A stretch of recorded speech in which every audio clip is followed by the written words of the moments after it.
अस्सलामुअलैकुम। तो अब हम अपने नेक्स्ट टॉपिक पे जा रहे हैं जो कि है जॉइंट्स।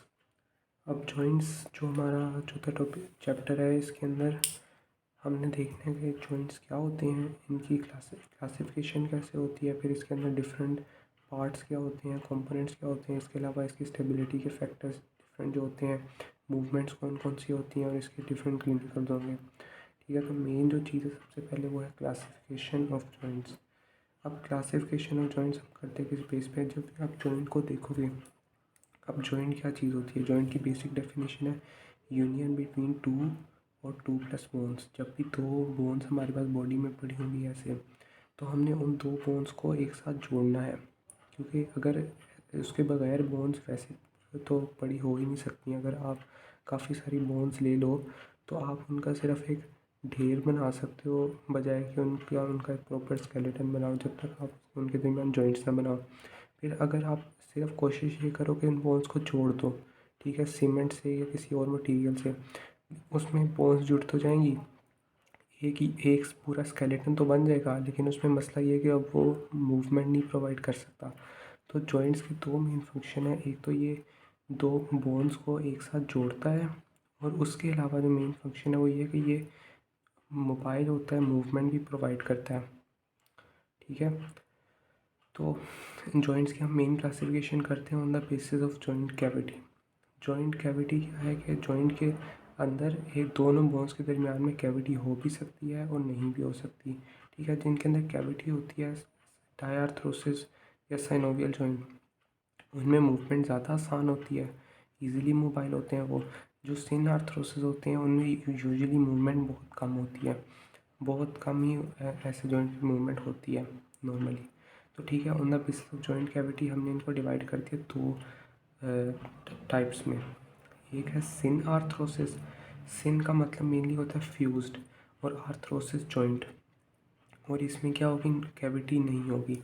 अब दो बोन्स हमारे पास पड़ी हैं, इन दो बोन्स को हम किसी ना किसी कनेक्टिव टिश्यू से, जैसे आप ले लो एग्जांपल एक सीमेंट की, कि जिसने इन दोनों बोन्स को एक साथ बिल्कुल जोड़ दिया है, एक साथ ये अटैच हो गई हैं।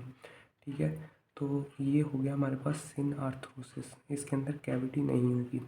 दूसरा हमारे पास है टाई आर्थरोसिस। टाई आर्थरोसिस को याद रखना है कि टाई आर्थरोसिस के अंदर हमारे पास एक कैविटी प्रेजेंट होगी, दो बोन्स अब यहाँ पे मिल रही हैं। ठीक है, तो इनके दरमियान ये जो स्पेस है, इनके अंदर इसके अंदर यूजुअली साइनोवियल फ्लूइड होता है। ये एक एम्प्टी कैविटी होती है, इसके अंदर फ्लूइड होता है, और इसकी वजह से ये इजीली मोबाइल होता है ये जॉइंट।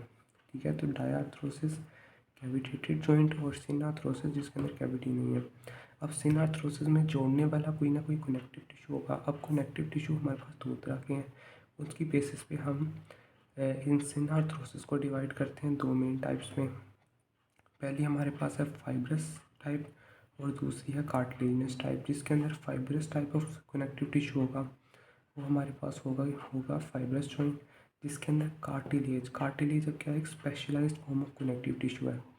कनेक्टिव टिश्यू की आप डिटेल बाद में पढ़ोगे, बट कार्टिलेज और बोन ये दो मेन टाइप्स होती है ना। तो कार्टिलेज एक स्पेसिफिक टाइप है कनेक्टिव टिश्यू की। तो ठीक है, एक टाइप होगी फाइब्रस, एक होगी कार्टिलेजिनस। जबकि डायआर्थरोसिस जो कैविटेटेड जॉइंट है उनमें एक ही टाइप होती है, मीन साइनोवियल जॉइंट। तो आप इन दोनों को एज सिनोनिम भी यूज़ कर सकते हो। तो ठीक है, on the basis of joint cavity हमने डिवाइड कर लिया सिनार्थरोसिस डायआर्थरोसिस में, फिर सिनार्थरोसिस को डिवाइड कर लिया फाइब्रस और कार्टिलेजिनस में। तो ओवरऑल हम इसको तीन लेवल्स पे डिवाइड कर सकते हैं। फर्स्ट है फाइब्रस, सेकेंड है कार्टिलेजिनस, और थर्ड हमारे पास आ जाती है साइनोवियल जॉइंट्स। अब जो फर्स्ट हमारे पास टाइप है फाइब्रस जॉइंट। फाइब्रस जॉइंट में क्या होगा, बोन्स के दरमियान में जो कनेक्टिव टिश्यू होगा ये फाइब्रस कनेक्टिव टिश्यू होगा, इसमें फाइबर्स होंगे। अब ये यूजली इमूवेबल जॉइंट होता है एडल्ट्स में। इवन जो बच्चे होते हैं जिनमें अभी डेवलप हो रहे होते हैं जॉइंट, उनमें स्लाइट मूवमेंट इसमें हो सकती है। इसकी तीन मेन टाइप्स हैं।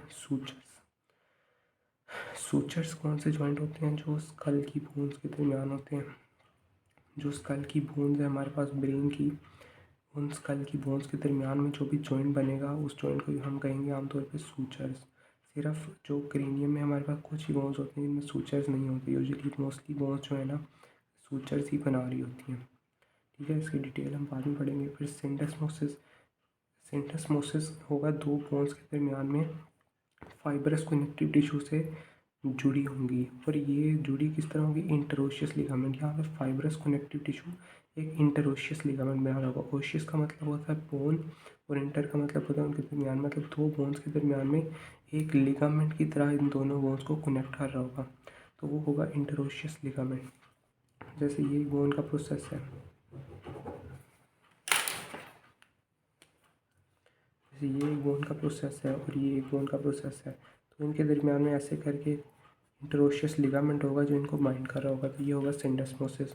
ठीक है। और गम्फोसिस, गम्फोसिस को भी याद रखो, गम से, गम्स में क्या होता है, टीथ होते हैं, तो गम्फोसिस वो जॉइंट है जो टीथ में हमारे पास एक टाइप ऑफ बोन होती है, तो टीथ जब दूसरी बोन्स के साथ आर्टिकुलेट करते हैं, दूसरी बोन्स कौन सी, मैक्सिला और मैंडिबल, तो जब उसके अंदर आर्टिकुलेट करते हैं तो उसको कहते हैं गम्फोसिस। तो फाइब्रस के हमारे पास ये 3 टाइप्स होगी। फिर कार्टिलेजिनस की 2 टाइप्स हैं, सिनकोंड्रोसिस और सिम्फाइसिस। सिनकोंड्रोसिस, कोंड्रो से आपने याद रखना है कार्टिलेज, ठीक है। सिनकोंड्रोसिस ये होता है प्राइमरी कार्टिलेजिनस जॉइंट, और इसमें मेनली इन दोनों में फ़र्क किस बेसिस पे है, इन दोनों में फ़र्क है टाइप ऑफ कार्टिलेज। सिनकोंड्रोसिस में हमारे पास होती है हाईलाइन कार्टिलेज, ठीक है। 3 मेन टाइप्स होती हैं ना कार्टिलेज की, तो इसके अंदर टाइप होगी हाईलाइन कार्टिलेज की। और दूसरी हमारे पास टाइप है सिम्फाइसिस। सिम्फाइसिस होता है सेकेंडरी, ये होता है मेन कार्टिलेजिनस जॉइंट इसको कहते हैं, ये ट्रू इसको नहीं कहते, ये ट्रू कार्टिलेजिनस जॉइंट होता है। और इसमें कौन सी टाइप होती है, इसमें फाइब्रो कार्टिलेज होती है, ठीक है। तो कार्टिलेजिनस की 2 टाइप्स होगी, सिनकोंड्रोसिस और सिम्फाइसिस। अब साइनोवियल की क्लासिफिकेशन 3 बेसिस पे हो सकती है। फर्स्ट है अकॉर्डिंग टू कॉम्प्लेक्सिटी, कि कितनी ज़्यादा बोन्स या वो जॉइंट कितना ज़्यादा कॉम्प्लेक्स है उसका स्ट्रक्चर। अब एक है सिंपल जॉइंट, दो बोन सिंपली एक दूसरे के साथ आर्टिकुलेट कर रही हैं, वो क्या होगा, सिंपल जॉइंट। कंपाउंड जॉइंट क्या होगा कि जिसमें 3 बोन्स, 2 से ज़्यादा बोन्स एक दूसरे के साथ आर्टिकुलेट कर रही हैं। जैसे एल्बो जॉइंट में हमारे पास 3 बोन्स होते हैं, ह्यूमरस, रेडियस और अल्ना, ठीक है। ह्यूमरस हो गई, रेडियस हो गई, अल्ना हो गई, तो 3 बोन्स आर्टिकुलेट करेंगे, कंपाउंड जॉइंट है। कॉम्प्लेक्स जॉइंट जिसमें 2 बोन्स के दरमियान में एक साथ आर्टिकुलर डिस्क या मेनिस्कस भी आ जाएगा, बोन जिसमें 2 हैं साथ कोई आर्टिकुलर डिस्क मेनिस्कस, तो ये कॉम्प्लेक्स स्ट्रक्चर हो जाएगा। फिर ठीक है, according to complexity 3 types, according to movement 3 types होंगी, यूनी एक्सियल, बाई एक्सियल और मल्टी एक्सियल। यूनी एक्सियल अब मूवमेंट हम किस बेस पे देखते हैं, एक्सेस की बेस पे, ये मैं बाद में डिस्कस करूँगा कॉन्सेप्ट, लेकिन यूनी एक्सियल आप समझो कि सिर्फ एक एक्सिस में, सिर्फ एक डायरेक्शन में मूवमेंट हो सकती है। जैसे आप इसको देखोगे, रिस्ट को, कि ये सिर्फ एक डायरेक्शन में मूव कर रही है, इसके अलावा मूव नहीं कर पा रही, ठीक है। बाई एक्सियल कोई ऐसा जॉइंट है जिस पे 2 डायरेक्शन में मूवमेंट हो रही है, जैसे मेरा थंब फ्लेक्शन भी कर सकता है, एक्सटेंशन भी कर सकता है, एडक्शन भी कर सकता है, एबडक्शन भी कर सकता है। ये शायद उलट हो गया, ये फ्लेक्शन है, ये एक्सटेंशन है, ये एडक्शन है, ये एबडक्शन है और ये एडक्शन है, ठीक है। तो ये 2 एक्सिस मूवमेंट कर सकता है। मल्टी एक्सियल हमारे पास जैसे बॉल एंड सॉकेट जॉइंट, जो कि तीनों एक्सिस में मूव कर सकता है। फिर according to articulating surfaces, according two surfaces, अब सर्फेसेस की अपनी एक शेप होती है, अपनी हर बोन की हर सरफेस ऐसे तो नहीं नज़र आ रही होती, बोन की सर्फेसेस की डिफरेंट शेप्स होती हैं, और उसी शेप की बेसिस पे उसकी मूवमेंट भी होगी, जिस तरह की शेप होगी। तो इस बेसिस पे हम इनको 3 मेन टाइप्स में डिवाइड कर लेते हैं, ठीक है। फर्स्ट हमारे पास है प्लेन, इनमें 2 प्लेन सर्फेसेस होंगी, जिसमें मेनली क्या होगी, ग्लाइडिंग मूवमेंट होगी, एक दूसरे के साथ ऐसे ग्लाइड कर रही होंगी, ठीक है।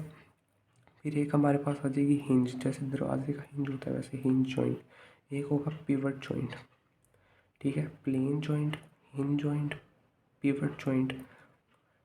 और बाय पिवट जॉइंट को बस आपने ऐसे समझना है कि एक चीज़ है जो कि इसके अंदर ऐसे रोटेट कर रही है, तो ये हमारे पास होगा पिवट जॉइंट। फिर है बाइकॉन्डाइलर जॉइंट, बाइकॉन्डाइल में मेनली हमारे पास कॉन्डाइल्स होंगे, जैसे जो नी में होते हैं।